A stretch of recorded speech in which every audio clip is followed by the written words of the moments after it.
Hello नमस्कार, मैं हीराजी शंकर राजनीति विज्ञान के इस क्लास में आप सबका हार्दिक अभिनंदन करता हूं। राज्य व्यवस्था की इस श्रृंखला में आज हम पढ़ेंगे संघ सरकार अर्थात केंद्र सरकार की वास्तविक कार्यपालिका। वास्तविक कार्यपालिका मतलब प्रधानमंत्री एवं मंत्रिपरिषद। तो आज हम प्रधानमंत्री और मंत्रिपरिषद से जुड़े हुए जो फैक्ट हैं और जो कॉन्सेप्ट हैं उनको सरल और सहज रूप में समझने का प्रयास करेंगे। देखिए, पिछली कई क्लासों में हम ये डिस्कस कर चुके हैं कि भारत में संसदीय शासन प्रणाली है और संसदीय शासन प्रणाली की एक प्रमुख विशेषता क्या होती है कि यहाँ दोहरी कार्यपालिका होती है, एक नाममात्र और दूसरी वास्तविक। तो इससे पहले हमने राष्ट्रपति के बारे में पढ़ा था, जो कि संघ सरकार यानी केंद्र सरकार की नाममात्र कार्यपालिका थी, जबकि वास्तविक कार्यपालिका शक्तियों का प्रयोग प्रधानमंत्री एवं मंत्रिपरिषद के द्वारा किया जाता है। तो इस प्रकार से भारतीय राजनीति के केंद्र में अगर कोई शक्ति का बिंदु है तो वो प्रधानमंत्री है। तो आज हम प्रधानमंत्री एवं मंत्रिपरिषद के बारे में डिटेल से जानेंगे। सबसे पहले हम संवैधानिक स्थिति को देख लें तो प्रधानमंत्री एवं मंत्रिपरिषद से जुड़े हुए जो संवैधानिक प्रावधान है वो क्या कहते हैं। तो सबसे पहले हम बात करते हैं संविधान के अनुच्छेद 74 की। संविधान का अनुच्छेद 74, अनुच्छेद 74 में क्या लिखा हुआ है? तो अनुच्छेद 74 में लिखा हुआ है कि राष्ट्रपति को सलाह देने के लिए एक मंत्रिपरिषद होगी। राष्ट्रपति को सलाह देने के लिए एक मंत्रिपरिषद होगी। तो अब ये सवाल उठता है कि क्या राष्ट्रपति मंत्रिपरिषद की सलाह से बंधा हुआ है? तो हमने राष्ट्रपति वाले चैप्टर में पढ़ा था कि 42वें संविधान संशोधन 1976 के द्वारा ये प्रावधान कर दिया गया था कि राष्ट्रपति है वो मंत्रिपरिषद की सलाह को मानने के लिए बाध्य है, यानी राष्ट्रपति मंत्रिपरिषद की सलाह से ही काम करेगा।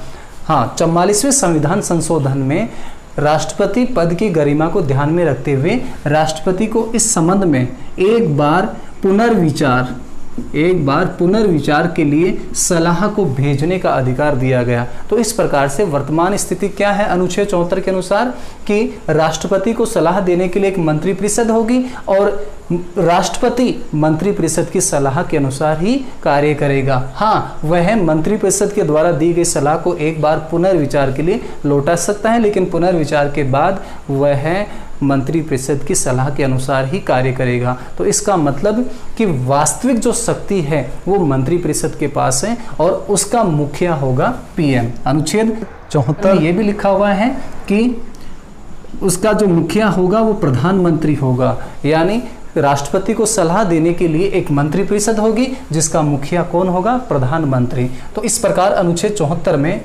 प्रधानमंत्री एवं मंत्रिपरिषद का उल्लेख मिलता है। इसके बाद में हम संविधान के अनुच्छेद 75 को देखते हैं कि अनुच्छेद 75 में क्या लिखा हुआ है। तो अनुच्छेद 75 क्या प्रावधान करता है? तो वह प्रधानमंत्री व मंत्रियों की नियुक्ति के संबंध में प्रावधान करता है। तो अनुच्छेद 75 के अनुसार प्रधानमंत्री की नियुक्ति राष्ट्रपति करेगा। तो प्रधानमंत्री की नियुक्ति किसके द्वारा की जाती है? राष्ट्रपति द्वारा।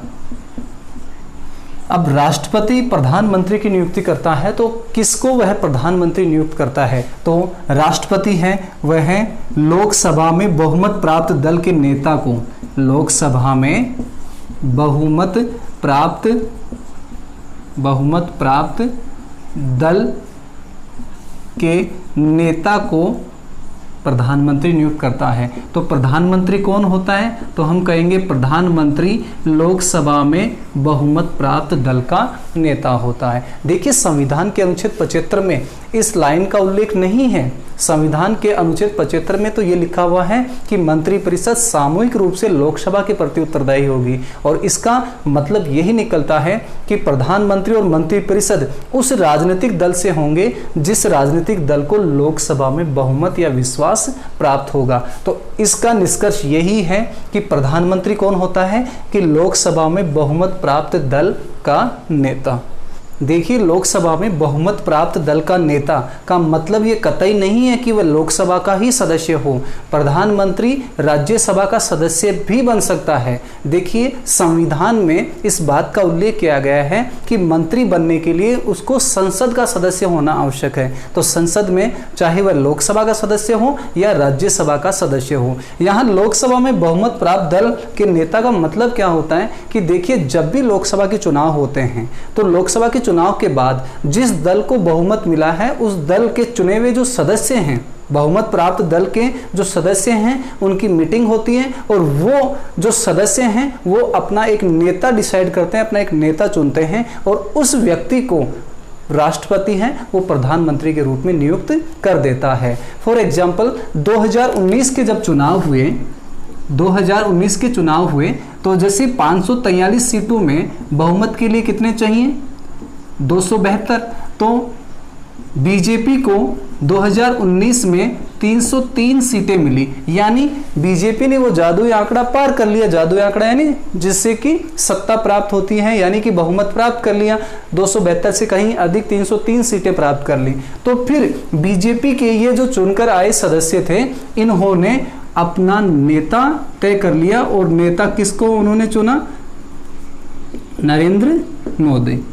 तो नरेंद्र मोदी को इन बीजेपी के चुने हुए सदस्यों ने अपना नेता घोषित कर दिया। तो इस प्रकार से राष्ट्रपति ने नरेंद्र मोदी को प्रधानमंत्री नियुक्त कर दिया। तो इस प्रकार से लोकसभा में बहुमत प्राप्त दल के नेता को राष्ट्रपति प्रधानमंत्री नियुक्त करता है और प्रधानमंत्री संसद के किसी भी सदन का सदस्य हो सकता है। देखिए संविधान में तो ये भी लिखा हुआ है कि अगर नियुक्ति के समय कोई भी मंत्री है वह संसद का सदस्य नहीं है तो 6 माह के भीतर उसको संसद के किसी सदन की सदस्यता लेनी होगी। तो इस प्रकार से प्रधानमंत्री लोकसभा का सदस्य भी हो सकता है और प्रधानमंत्री राज्यसभा का सदस्य भी हो सकता है। देखिए आज तक के इतिहास में 4 ऐसे प्रधानमंत्री हैं जो राज्यसभा के सदस्य थे। यस, ज्यादातर प्रधानमंत्री तो लोकसभा से ही बने हैं। 4 प्रधानमंत्री, जैसे सबसे पहले 1966 में इंदिरा गांधी को जब प्रधानमंत्री बनाया गया था, इंदिरा गांधी को जब प्रधानमंत्री बनाया गया था तो इंदिरा गांधी राज्यसभा की सदस्य थी। इसी तरह 1996 में एच.डी. देवगौड़ा को प्रधानमंत्री बनाया गया था तो वह संसद के किसी भी सदन के सदस्य नहीं थे, वो उस समय कर्नाटक के मुख्यमंत्री थे। लेकिन प्रधानमंत्री नियुक्त होने के बाद उन्होंने सदस्यता प्राप्त कर ली संसद की, और संसद के कौन से सदन की, राज्यसभा की। तो इस प्रकार से देवगौड़ा भी राज्यसभा के सदस्य के रूप में ही फिर प्रधानमंत्री बने। इसी तरह 1997 में इंद्र कुमार गुजराल भी राज्यसभा के सदस्य के रूप में ही प्रधानमंत्री बने थे। इसी तरह 2004 में डॉक्टर मनमोहन सिंह भी राज्यसभा के सदस्य के रूप में ही प्रधानमंत्री रहे हैं। तो इस प्रकार हम याद रख सकते हैं कि आज तक के जितने भी प्रधानमंत्री हुए हैं उनमें से 4 ऐसे प्रधानमंत्री हुए हैं जो राज्यसभा के सदस्य थे। बाकी जितने भी प्रधानमंत्री हुए हैं वो लोकसभा के सदस्य प्रधानमंत्री बने हैं। तो इस प्रकार स्पष्ट हुआ कि प्रधानमंत्री कौन होता है, लोकसभा में बहुमत प्राप्त दल का नेता। और प्रधानमंत्री बनने के लिए किसी भी सदन का सदस्य होना आवश्यक है, चाहे तो वो लोकसभा का हो या राज्यसभा का हो। हालांकि आपको बता दें कि ब्रिटेन में प्रधानमंत्री बनने के लिए निम्न सदन का सदस्य होना आवश्यक है। वहाँ पार्लियामेंट के 2 सदन हैं, एक हाउस ऑफ कॉमन्स और एक हाउस ऑफ लॉर्ड, यानी कि कॉमन सभा और लॉर्ड सभा। तो निम्न सदन है कॉमन सभा। तो वहाँ यानी ब्रिटेन में प्रधानमंत्री बनने के लिए ये आवश्यक है कि वह कॉमन सभा का ही सदस्य हो, जबकि भारत में ऐसा कोई प्रतिबंध नहीं है। यहाँ संसद के किसी भी सदन का सदस्य प्रधानमंत्री बन सकता है। और अगर नियुक्ति के समय ऐसा नहीं भी है तो 6 माह के भीतर वह संसद के किसी सदन का सदस्य बन सकता है। देखिए कई बार हमारे जहन में ये सवाल भी उठता है कि प्रधानमंत्री की योग्यताएं क्या हैं, उसकी न्यूनतम उम्र क्या है। तो देखिए इस तरह की कोई भी योग्यताएं संविधान में उल्लेखित नहीं है। ये रही बात न्यूनतम उम्र की, तो अगर वह लोकसभा का सदस्य होगा तो कम से कम उसकी उम्र 25 वर्ष होगी, और अगर वह राज्यसभा के थ्रू आया है तो उसकी उम्र कम से कम 30 वर्ष होगी। तो इस प्रकार से प्रधानमंत्री के संबंध में इस तरह की न्यूनतम उम्र वाला कोई सवाल नहीं बनता है। लेकिन फिर भी अगर आप याद रखें तो कम से कम 25 वर्ष तो होनी ही चाहिए, क्योंकि लोकसभा का सदस्य बनने के लिए 25 वर्ष कम से कम उम्र चाहिए। देखिए वैसे तो संविधान में कहीं भी राष्ट्रपति के पास स्वयं विवेक की शक्तियाँ नहीं हैं, लेकिन प्रधानमंत्री की नियुक्ति में क्या राष्ट्रपति को स्वयं विवेक का अवसर मिलता है? देखिए जनरली तो नहीं मिलेगा, क्योंकि प्रधानमंत्री कौन होता है, लोकसभा में बहुमत प्राप्त दल का नेता, यानी नए चुनाव होते हैं और उसके बाद में जिस दल या गठबंधन को बहुमत मिल जाता है तो उस दल या गठबंधन का जो नेता होता है उन्हीं को प्रधानमंत्री नियुक्त करता है। इसके अलावा कोई और विकल्प नहीं होता है राष्ट्रपति के पास। देखिए, कई बार ये भी तो हो सकता है कि किसी भी राजनीतिक दल या गठबंधन को बहुमत प्राप्त नहीं हो, तो ऐसी स्थिति में राष्ट्रपति किसको प्रधानमंत्री नियुक्त करेगा? तो ऐसी स्थिति में राष्ट्रपति स्वयं विवेक का प्रयोग कर सकता है। सबसे पहले ऐसा अवसर राष्ट्रपति को 1979 में मिला था, जब मोरारजी देसाई सरकार का पतन हुआ था। देखिए, आंतरिक मतभेद के चलते मोरारजी देसाई की सरकार, जो कि 1977 में बनी थी, देखिए पहली बार केंद्र में गैर कांग्रेसी सरकार बनी थी 1977 में, और उसके प्रधानमंत्री थे मोरारजी देसाई। लेकिन लगभग 2 साल बाद जनता पार्टी में विभाजन हो गया। ऐसी स्थिति में मोरारजी देसाई की सरकार गिर गई और उसके बाद में चौधरी चरण सिंह ने बहुमत का दावा पेश किया, लेकिन उनके पास भी बहुमत नहीं था। तो ऐसी स्थिति में नीलम संजीव रेड्डी, यानी उस समय राष्ट्रपति नीलम संजीव रेड्डी थे, तो नीलम संजीव रेड्डी ने चौधरी चरण सिंह को प्रधानमंत्री नियुक्त किया। हालांकि उनके पास बहुमत नहीं था और एक काम चलाऊ सरकार का गठन किया। इस प्रकार चौधरी चरण सिंह एक काम चलाऊ सरकार के प्रधानमंत्री बने। तो कुछ अवसर ऐसा मिल जाता है राष्ट्रपति को कि वह स्वयं विवेक का प्रयोग कर सके। और अगर हम प्रधानमंत्री के कार्यकाल की बात करें कि प्रधानमंत्री का कार्यकाल कितना होता है, देखिए न्यूनतम उम्र का तो कोई स्पष्ट प्रावधान नहीं है, लेकिन कार्यकाल की बात करें तो कार्यकाल के लिए हमें मंत्रिपरिषद के स्वभाव को समझना होगा। देखिए, मंत्रिपरिषद है वो सामूहिक रूप से लोकसभा के प्रति उत्तरदायी है, यानी जब तक लोकसभा में उसके पास बहुमत है तब तक वो सरकार रहेगी। तो इस प्रकार से प्रधानमंत्री कब तक, यानी प्रधानमंत्री का कार्यकाल क्या होता है, तो प्रधानमंत्री का कोई निश्चित कार्यकाल नहीं होता है। क्यों? क्योंकि वह लोकसभा के विश्वास तक अपने पद पर है। लेकिन फिर भी हम ये मान लेते हैं कि अगर उसके पास ठीक ठाक बहुमत है तो लोकसभा की कार्यकाल जितना ही उसका कार्यकाल बन जाता है, यानी कि 5 वर्ष का कार्यकाल बन जाता है, अगर समय से पूर्व वह सरकार न गिरे तो।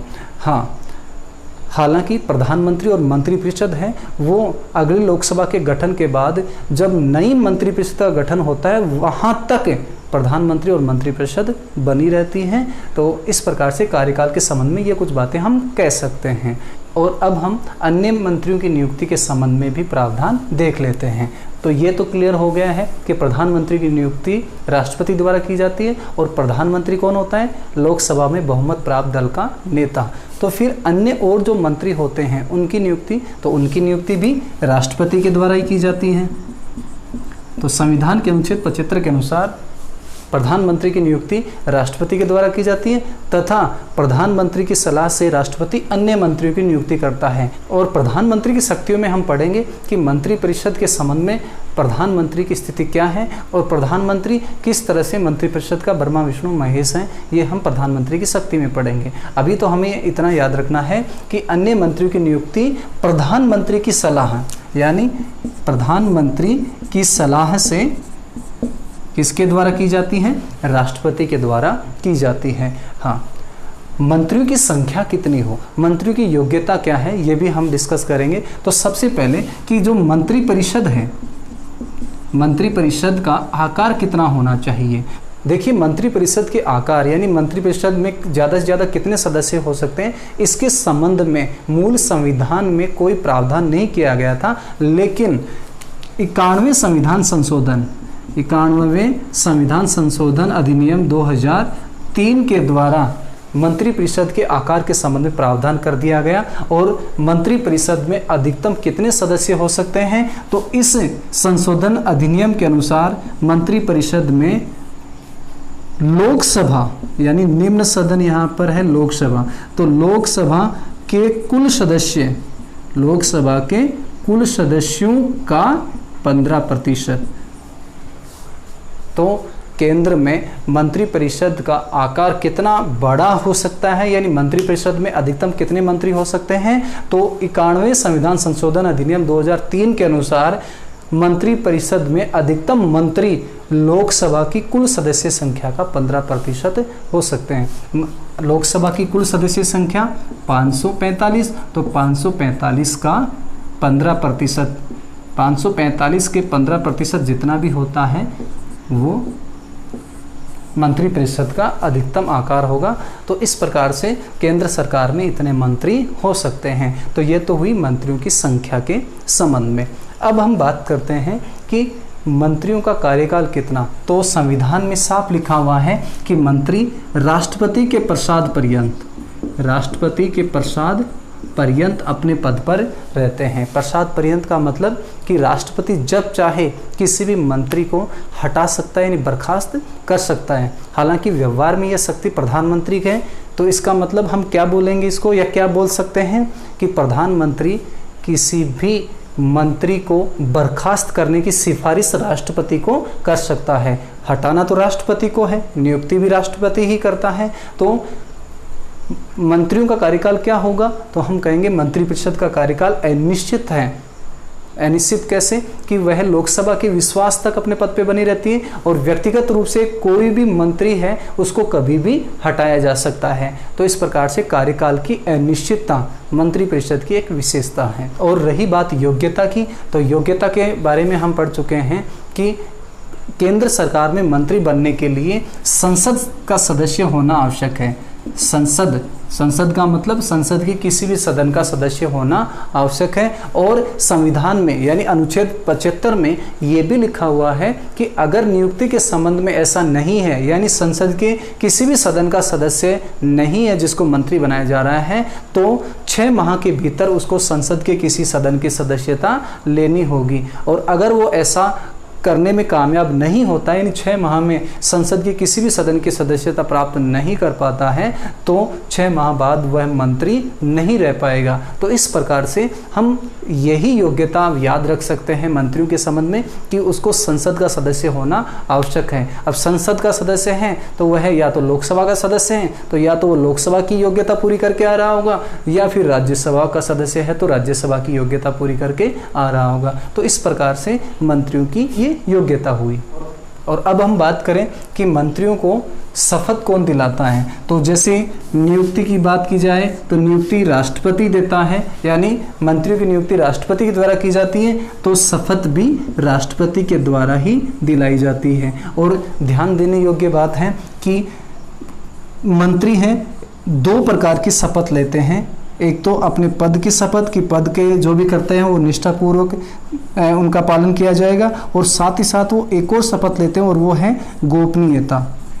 तो मंत्री हैं वो राष्ट्रपति के समक्ष अपने पद और गोपनीयता की शपथ लेते हैं। देखिए, गोपनीयता का मतलब ये होता है कि मंत्रियों के बीच में आपस में जो भी विमर्श होता है, या यूं कहें कि मंत्रिपरिषद की मीटिंग में जो भी कुछ डिस्कशन होता है, वो हर एक बात है वो बाहर नहीं बताई जा सकती। और अगर कोई बिना परमिशन के ऐसा कर रहा है कोई भी मंत्री, तो वह गोपनीयता को भंग कर रहा है और हो सकता है कि उसको अपना पद भी छोड़ना पड़ जाए। तो इस प्रकार से मंत्री हैं वो राष्ट्रपति के समक्ष अपने पद और गोपनीयता की शपथ लेते हैं। अब हम बात करते हैं कि त्यागपत्र,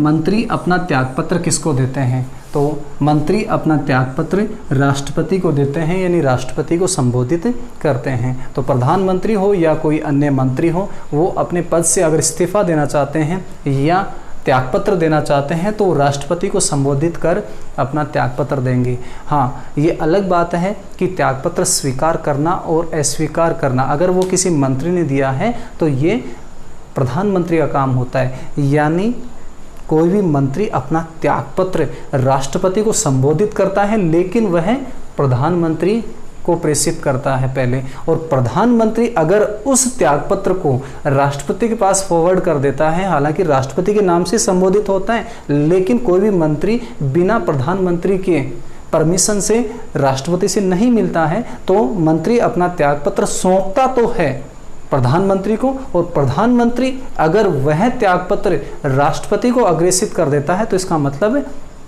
वह त्यागपत्र मंजूर हो ही गया है। क्यों? क्योंकि ऐसी स्थिति में राष्ट्रपति है वो प्रधानमंत्री की सलाह से ही काम करेगा। तो इस प्रकार से हमें तो सैद्धांतिक तौर पर तो ये याद रखना है कि मंत्री अपना त्यागपत्र किसको देते हैं, तो हम कहेंगे राष्ट्रपति को, या मंत्री अपना त्यागपत्र किसको संबोधित करते हैं, तो हम कहेंगे राष्ट्रपति को। व्यावहारिक स्थिति कुछ अलग है, तो सैद्धांतिक स्तर पर इसमें क्वेश्चन आने की संभावना होती है। तो हमें ये याद रखना है कि त्यागपत्र देने का मतलब एक तरह से यही निकाला जाता है कि किसको संबोधित किया जाता है। तो त्यागपत्र देना और संबोधित करना हम राष्ट्रपति के रूप में ही याद रखेंगे। तो अनुच्छेद 74 और 75 के माध्यम से हमने ये जाना कि राष्ट्रपति को सलाह देने के लिए एक मंत्रिपरिषद होगी जिसका मुखिया प्रधानमंत्री होगा, और राष्ट्रपति मंत्रिपरिषद की सलाह से ही काम करेगा। हालांकि सलाह को एक बार पुनर्विचार के लिए लौटा सकता है। ये कौन से अनुच्छेद में है? 74 में। अनुच्छेद 75 में क्या लिखा हुआ है कि प्रधानमंत्री की नियुक्ति राष्ट्रपति द्वारा की जाएगी और अन्य मंत्रियों की नियुक्ति राष्ट्रपति प्रधानमंत्री की सलाह से करेगा। ये हमने पढ़ा। अच्छा, मंत्रियों का आकार, तो 91वें संविधान संशोधन अधिनियम 2003 के अनुसार मंत्रिपरिषद में अधिकतम मंत्री कितने हो सकते हैं, तो लोकसभा की कुल सदस्य संख्या का 15%। ये अधिक से अधिक आंकड़ा है जहां तक मंत्री रखे जा सकते हैं। यस, इसके अलावा कार्यकाल की बात करें तो मंत्रिपरिषद का कार्यकाल अनिश्चित होता है, यानी कार्यकाल की अनिश्चितता होती है। मंत्रियों को शपथ कौन दिलाता है, तो हमने पढ़ा कि राष्ट्रपति मंत्री को पद एवं गोपनीयता की शपथ दिलाता है। इसके अलावा त्यागपत्र की बात करें तो मंत्री अपना त्यागपत्र राष्ट्रपति को संबोधित करते हैं, यानी राष्ट्रपति को अपना त्यागपत्र देते हैं। यस, और मंत्री बनने के लिए संसद का सदस्य होना आवश्यक है, यही उसकी योग्यता हो गई है। इसके अतिरिक्त मंत्रिपरिषद है वो सामूहिक उत्तरदायित्व के सिद्धांत पर काम करती है, यानी मंत्रिपरिषद के समस्त सदस्य हैं वो सामूहिक उत्तरदायित्व के सिद्धांत से बंधे हुए हैं। और इसका तात्पर्य ये हुआ, अगर हम लॉर्ड मार्ले का कथन पढ़ें तो लॉर्ड मार्ले इस संबंध में बोलते हैं कि मंत्रिपरिषद एक ऐसी नाव की सवारी करती है कि वो एक साथ तैरते हैं और एक साथ डूबते हैं। एक साथ तैरने और एक साथ डूबने का मतलब क्या हुआ कि अगर लोकसभा में अविश्वास प्रस्ताव पारित हो गया है मंत्रिपरिषद के खिलाफ, तो इसका मतलब कि सभी मंत्रियों को त्यागपत्र देना होगा। ठीक इसी तरह से अगर प्रधानमंत्री ने त्यागपत्र दिया है या किसी वजह से प्रधानमंत्री का पद रिक्त हो गया है तो संपूर्ण मंत्रिपरिषद का ही त्यागपत्र माना जाएगा। और सामूहिक उत्तरदायित्व का मतलब ये भी होता है कि मंत्रिपरिषद का निर्णय सभी मंत्रियों का निर्णय माना जाता है। कोई भी मंत्री मंत्रिपरिषद के निर्णयों के विरुद्ध नहीं जा सकता, और यदि कोई मंत्री मंत्रिपरिषद के किसी निर्णय से संतुष्ट नहीं है तो फिर उसे त्यागपत्र ही दे देना चाहिए, वरना तो मंत्री को मंत्रिपरिषद के निर्णय मानने ही होंगे। ये सामूहिक उत्तरदायित्व का सिद्धांत है। जैसे आपको उदाहरण दें, डॉक्टर भीमराव अंबेडकर जो कि कानून मंत्री थे, उन्होंने अपना त्यागपत्र दे दिया। क्यों? क्योंकि हिंदू कोड बिल को लेकर उनके साथी मंत्रियों के साथ मतभेद थे और इस प्रकार से उन्होंने अपना त्यागपत्र ही दे दिया, यानी मंत्री पद से उन्होंने रिजाइन कर दिया था। तो इस प्रकार से मंत्रिपरिषद है वह सामूहिक उत्तरदायित्व के सिद्धांत पर काम करती है। इसके अतिरिक्त मंत्रियों के बारे में हमें एक बात और याद रखनी है, जो कि मंत्रियों का एक तरह से विशेषाधिकार है, वो संविधान के अनुच्छेद 88 में है। अनुच्छेद 88 के अनुसार मंत्री को एक विशेषाधिकार मिला हुआ है, और ये विशेषाधिकार अनुच्छेद 88 के अनुसार केवल मंत्री को नहीं, महान्यायवादी को भी मिला हुआ है। और वो विशेषाधिकार क्या है, तो संसद के किसी भी सदन में मंत्री हो या महान्यायवादी हो वो भाग ले सकते हैं और बोल सकते हैं। हाँ, मत देने का अधिकार नहीं होगा। इस आधार पर अनुच्छेद 88 के आधार पर मत देने का अधिकार नहीं होगा। इसका मतलब महान्यायवादी को तो किसी भी सदन में नहीं होगा और मंत्री को उस सदन में नहीं होगा मत देने का अधिकार जिस सदन का वह सदस्य नहीं है। तो हम ये कहेंगे कि अनुच्छेद 88 के अनुसार मंत्री को विशेषाधिकार ये मिला हुआ है। यस, अब हम एक बहुत ही महत्वपूर्ण जो कन्फ्यूजन है और बहुत इम्पोर्टेंट सवाल भी बनता है कि हम कई बार मंत्रिपरिषद की जगह मंत्रिमंडल शब्द भी सुनते हैं। तो ये मंत्रिपरिषद और मंत्रिमंडल में क्या अंतर है, इस अंतर को हम समझते हैं। देखिए, मंत्रिपरिषद जिसको हम अंग्रेजी में बोलते हैं council of minister, council of ministers, और मंत्रिमंडल मंत्रिमंडल, जिसको अंग्रेजी में हम बोलते हैं कैबिनेट, अंग्रेजी में हम बोलेंगे कैबिनेट। तो इस प्रकार से मंत्रिपरिषद और मंत्रिमंडल में क्या अंतर है इसको हम समझेंगे। देखिए, संविधान में जिस शब्द का उल्लेख किया गया है वह है मंत्रिपरिषद। अनुच्छेद 74 और अनुच्छेद 75 में हम बार बार मंत्रिपरिषद शब्द ही पढ़ रहे हैं, यस। लेकिन फिर मंत्रिमंडल शब्द क्या है? देखिए, मंत्रिपरिषद में 3 स्तर के मंत्री होते हैं। कितने स्तर के मंत्री होते हैं? 3 स्तर के। नंबर 1 कैबिनेट स्तर के मंत्री, दूसरे नंबर 2 राज्य मंत्री, और नंबर 3 उपमंत्री। तो जैसा कि नाम से स्पष्ट है कि मंत्रिमंडल केवल कैबिनेट स्तर के मंत्रियों से मिलकर बनती है, यानी मंत्रिमंडल में केवल कैबिनेट मंत्री आते हैं। जबकि मंत्रिपरिषद की बात करेंगे तो ये तीनों स्तर के मंत्री हैं वो मंत्रिपरिषद के हिस्से माने जाते हैं। तो इस प्रकार से हम क्या कह सकते हैं कि आकार की दृष्टि से मंत्रिपरिषद एक बड़ी संस्था है, यानी जिसमें कैबिनेट, राज्य और उप मंत्री 3 स्तर के मंत्री होते हैं, जबकि मंत्रिमंडल में केवल कैबिनेट स्तर के मंत्री ही आते हैं। इसके अलावा और क्या अंतर है? देखिए, महत्व की दृष्टि से अगर हम देखेंगे तो कैबिनेट बहुत ही महत्वपूर्ण संस्था है। कैसे? पहले तो इन वर्गीकरण को हम समझें कि क्या होता है कैबिनेट मंत्री, क्या होता है राज्य मंत्री और क्या होता है उपमंत्री। देखिए, कैबिनेट मंत्री क्या होता है कि यह किसी भी विभाग का अध्यक्ष होता है, किसी विभाग का अध्यक्ष। देखिए, शासन संचालित करने के लिए अलग अलग विभाग बनाए जाते हैं जिनको हम मंत्रालय भी बोलते हैं। कि जैसे वित्त विभाग तो ये वित्त मंत्रालय हो गया, इसी तरह रक्षा विभाग हो गया, इसी तरह विदेश विभाग हो गया, इसी तरह मानव संसाधन विकास विभाग हो गया। तो अलग अलग विभाग, तो इन विभागों का जो मुखिया होगा वह कैबिनेट मंत्री होगा। तो किसी भी विभाग में जो सर्वोच्च स्तर का मंत्री होता है वो कौन होता है? कैबिनेट मंत्री। और कैबिनेट मंत्री को सहायता देने के लिए 2 और मंत्री हो सकते हैं, और वो हैं राज्य मंत्री और उपमंत्री। तो इस प्रकार से अब तक हमने ये जाना कि कैबिनेट मंत्री है वह किसी भी विभाग का मुखिया होता है। और राज्य मंत्री की बात करें तो राज्य मंत्री कैबिनेट मंत्री की सहायता करते हैं उस विभाग में।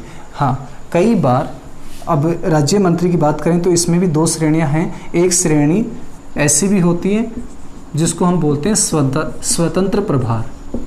देखिए, क्या होता है कि कई बार राज्य मंत्री को किसी विभाग का स्वतंत्र प्रभार भी दे दिया जाता है, और यदि उसको स्वतंत्र प्रभार दे दिया गया है तो फिर वह कैबिनेट मंत्री के अधीन नहीं माना जाएगा, फिर वह कैबिनेट मंत्री को रिपोर्ट नहीं करेगा, यानी वह उस विभाग में कैबिनेट मंत्री जैसा ही अधिकार रखेगा। हाँ, वह कैबिनेट की मीटिंग में शामिल नहीं होगा, वह मंत्रिमंडल की मीटिंग में शामिल नहीं होगा। मंत्रिमंडल में तो केवल कैबिनेट स्तर के ही मंत्री आएंगे।